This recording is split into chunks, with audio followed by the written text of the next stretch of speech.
Ang aklat ng Genesis ay nagsasalita tungkol sa isang ilog na umaagos mula sa Eden na nahahati sa apat na sanga, Pison, Gihon, Hiddekel at Euphrates.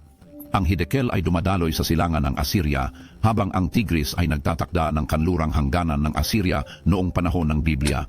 Gayunpaman, ang modernong Tigris at Euphrates ay nagmumula sa ulan na ayon sa Genesis Kabanata 2:5 ay hindi umiiral bago ang baha. Ito ay nagdulot sa marami na magtaka tungkol sa lokasyon ng Eden at ang katotohanan ng iba pang dalawang ilog.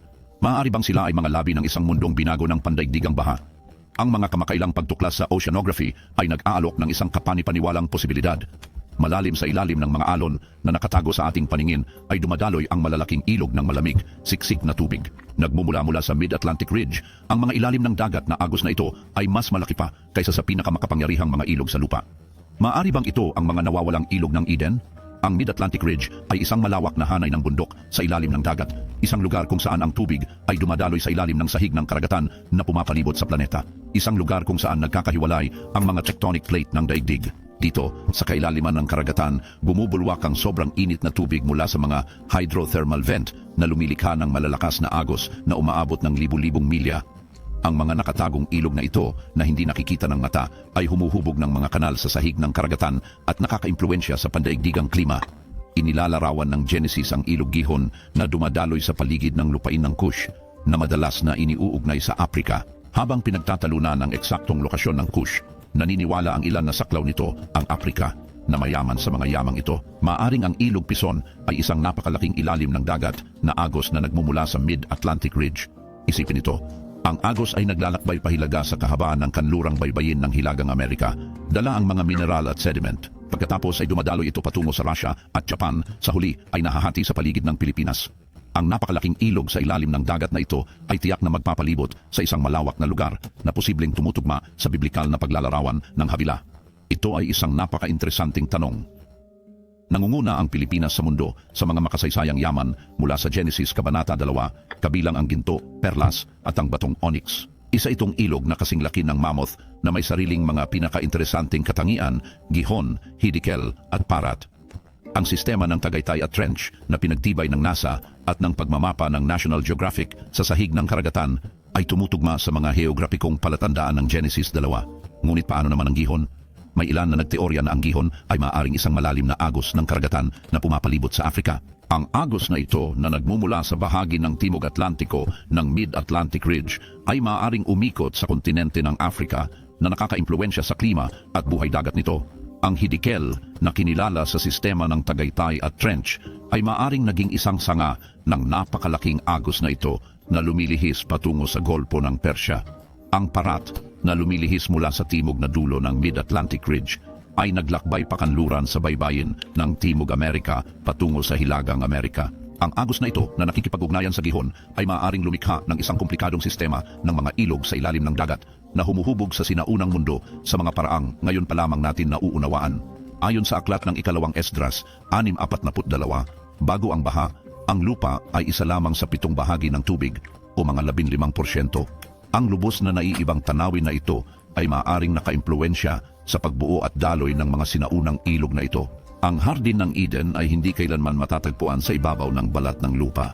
Ito ay palaging nasa loob ng lupa sa ilalim ng rehiyon ng modernong Pilipinas. Ito ang dahilan kung bakit ang salitang hardin o gan sa Hebreo ay nangangahulugang kulungan din. Mayroon lamang isang pasukan sa hardin ayon sa Genesis 3. Ang Mid-Atlantic Ridge ay bahagi ng 60,000 kilometro ng Mid-Ocean Ridge. Bagamat may mga bundok sa gilid, hindi ito maituturing na isang hanay ng bundok, kundi ang 60,000 kilometro na ilog sa gitna. Ekspertong sedimentologist na si Dr. Dan Parsons mula sa University of Hull sa UK noong panahong iyon ay nagsabi sa BBC Media, kung aalisin mo ang lahat ng tubig, magmumukha itong eksaktong tulad ng isang sistema ng ilog na may mga liko at paikot-ikot. Ang Pilipinas ay umaangkop sa biblikal na paglalarawan ng paisan. Ang Kush ay hindi nauugnay sa paisan, kundi sa Gihon, bahagi 4, isang mundong nalubog, muling pag-iisip sa mundo bago ang baha. Kung ang mga malalaking daloy ng tubig sa ilalim ng dagat na ito ay minsang mas kilalang kilala, ito ay nagpapahiwatig ng isang dramatikong naiibang mundo bago ang baha. Isipin ang isang mundo kung saan ang sahig ng karagatan ay mas mababaw, na may mas kaunting tubig na bumabalot sa ibabaw ng lupa. Tinataya ng ilang mananaliksik na ang antas ng tubig bago ang baha ay maaaring 15% lamang ng kung ano ito ngayon. Sa senaryong ito, ang Mid-Oceanic Ridge kasama ang mga pumuputok na bulkan at malalakas na agos ay magiging isang pangunahing tampok ng planeta.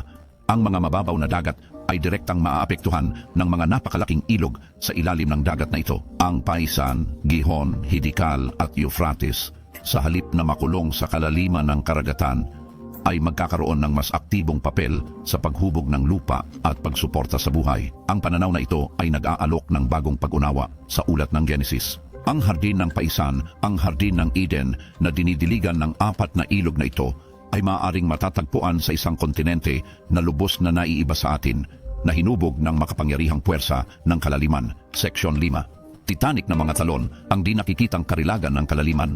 Ang sukat ng mga ilog sa ilalim ng dagat na ito ay mahirap maunawaan.